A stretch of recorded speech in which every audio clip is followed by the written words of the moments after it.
সরকারের সুবিধাভোগী বা সচিবরা এই মানুষগুলো আসলে রাজনীতির সাথে কানেক্টেড না, এদের মানুষের প্রতি দায়বদ্ধতা নাই।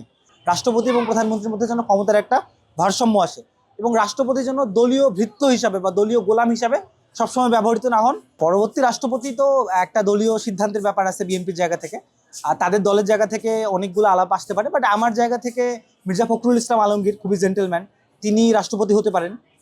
এটা আমার ব্যক্তিগত চয়েস আর কি। এছাড়াও অনেক বিএনপি সিনিয়র নেতা আলোচনায় আছেন, এটা পরবর্তী আলোচনায় হয়তো তাদের দলের জায়গা থেকে আসবে।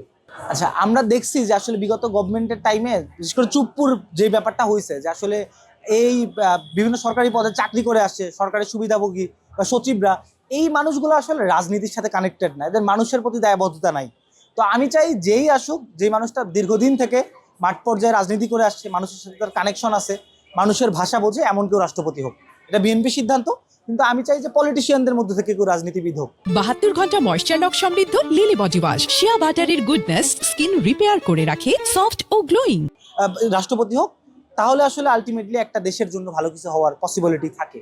রাষ্ট্রপতি তো সাংবিধানিকভাবে দরকার আছে, বাট আমার মতে রাষ্ট্রপতি এবং প্রধানমন্ত্রীর ক্ষমতার যে ভারসাম্য, যেটা জুলাই সনদে বলা হয়েছে, এই জুলাই সনদ অনুযায়ী ক্ষমতার যদি একটা ভারসাম্য হয়, তাহলে আসলে রাষ্ট্রপতি পদটার যে প্রয়োজনীয়তা, সেই প্রয়োজনীয়তা ফুরাবে না। এবং আমরা সাংবিধানিকভাবে এই পদটা তো রাখাই লাগবে, বাট আমাদের যেটা করতে হবে ক্ষমতার ভারসাম্য। রাষ্ট্রপতি এবং প্রধানমন্ত্রীর মধ্যে যেন ক্ষমতার একটা ভারসাম্য আসে এবং রাষ্ট্রপতি যেন দলীয় ভৃত্য হিসাবে বা দলীয় গোলাম হিসাবে সবসময় ব্যবহৃত না হন, তার জন্য নিজের একটা সে থাকে, সেই জায়গাটা আমাদের তৈরি করতে হবে।